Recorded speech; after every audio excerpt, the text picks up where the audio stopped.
Welcome back. Our statement today reads, Earnshaw's theorem says that you cannot trap a charged particle in an electrostatic field. Question: could you trap a neutral but polarizable atom in an electrostatic field? A. Show that the force on the atom is F equal 1/2 alpha del E squared. B. The question becomes, therefore, is it possible for E squared to have a local maximum in a charge-free region? In that case, the force would push the atom back to its equilibrium position. So the answer is no. So, with multiple parts of this question, we know that the answer is yes. Now let's start with part A.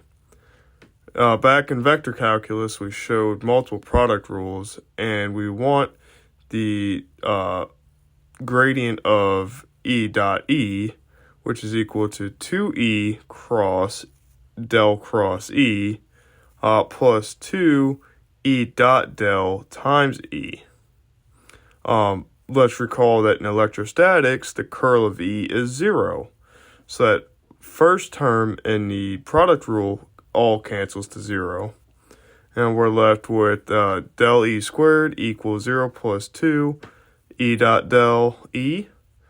Simplifying that for E dot del times E gives us 1/2 del E squared.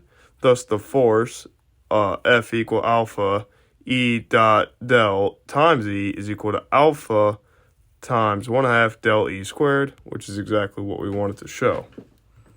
For part B, we've got a little more work to do. Suppose that E squared does have a local maximum at a point P. Then there is a sphere of radius r about P such that E squared P prime is less than E squared P. Again, since there's a local maximum, everything else would be less than. And hence the magnitude of E at P prime is less than the magnitude of E at P for all points on the surface. Okay, but if there is no charge inside the sphere, then the average field over the spherical surface is equal to the value at the center. This was a result shown in Chapter 3 when working with the Laplace's equation. So this is written as 1/4 pi epsilon naught times the surface integral of E over dA, and it says that it's equal to E at P. Or, choosing the z-axis to lie along EP, we can rewrite this as 1/4 pi epsilon naught integral of EZ dA is equal to EP. But if E squared has a maximum at P, then we can set up a chain of inequalities, where the integral of EZ dA is less than the integral of the magnitude of E dA is less than the integral of E at P dA, because that would be the maximum. But all of that should still equal 4 pi r squared times E at P. It follows that EP is less than EP? That is a contradiction.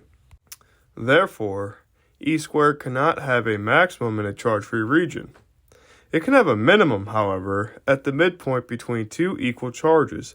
The field is 0, and it is obviously a minimum.